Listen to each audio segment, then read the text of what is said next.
were given a heads up from Con Ed about 4 days before the storm hit that they knew for a fact that they were going to go underwater and that we were going to lose it. So at 8:18, when the East Side substation went down and all 6 feeders opened up, we just carried on.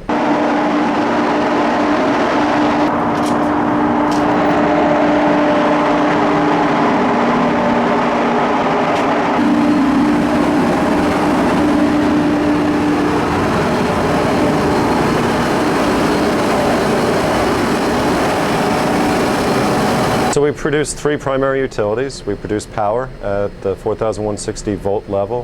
We can produce a total of 13.5 megs of electricity. That can be supplemented by Con Ed because we're tied to the grid. Or if I produce more power than I need, I can send it out, the excess power out to the grid. We use the waste heat from our gas turbines, the exhaust, to produce high pressure steam. We use that high pressure steam to produce high temperature hot water that goes out to 36 locations on campus for domestic hot water, heating hot water, reheats, humidification, and refrigeration. We also use it as steam for our steam-driven centrifugal chiller that produces chilled water that goes out to campus at about 43, 44 degrees and helps cool the campus. And that's pretty much what we produce.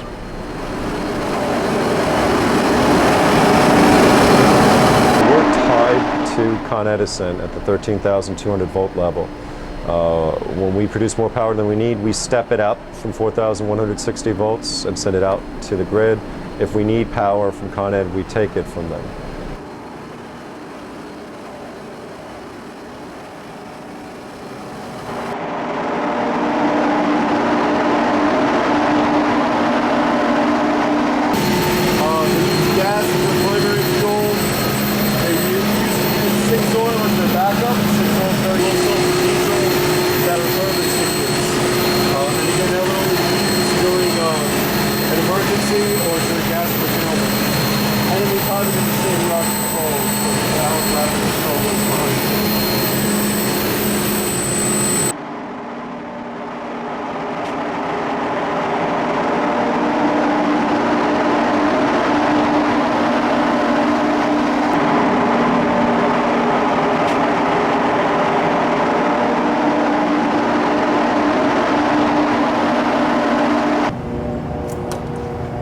So again, all of our main mechanical equipment, we have phones so that we can call the control room, call public safety, call, if we needed to, 911. So this is our main new switch gear. About 70% of the power we produce goes out to the university from this room.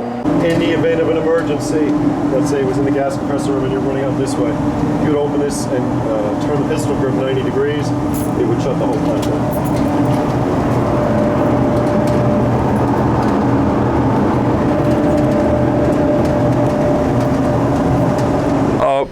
Co-Gen has gone from being almost a niche market, and you could make the argument when it was being designed here that you didn't have a lot of places using it, in urban areas to being an absolute necessity. The utility companies that used to not like the idea of Co-Gen because, well, they're losing customers, now treat us as partners. We're involved in a lot of curtailment programs. New York City's grid is about 30% underserved, and there's really no easy way to get that extra power on 95, 100-degree days. So you'll see in the university we do a lot of electric curtailment programs. On the sustainability side, obviously power generation does produce pollutants, but going to the state-of-the-art technologies we have, gas burns much more cleanly than oil, which were the old diesel generators that we used to have. The fact that we don't have an exhaust, that exhaust, instead of going out of stack, is used to produce more steam that's then used to produce more power and more utilities. Right up to the point where now we only have 6 to 10 pounds of steam that are wasted. I mean, you need to do that. There's limited resources on the planet, and particularly in an urban environment, you know, most major cities are functioning above capacity, so that's why it's so important.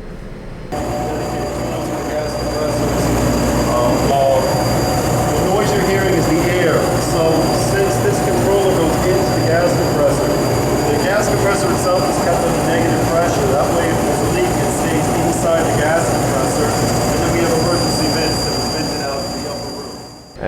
Co-Gen in general is becoming very strategic.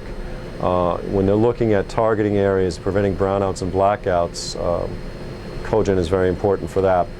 For the university and for a lot of other groups now, like pharmaceutical companies and national laboratories, big manufacturers, they're now following NYU and other companies' leads and getting Co-Gens themselves so that they have redundancy for disasters, for hurricanes, for earthquakes.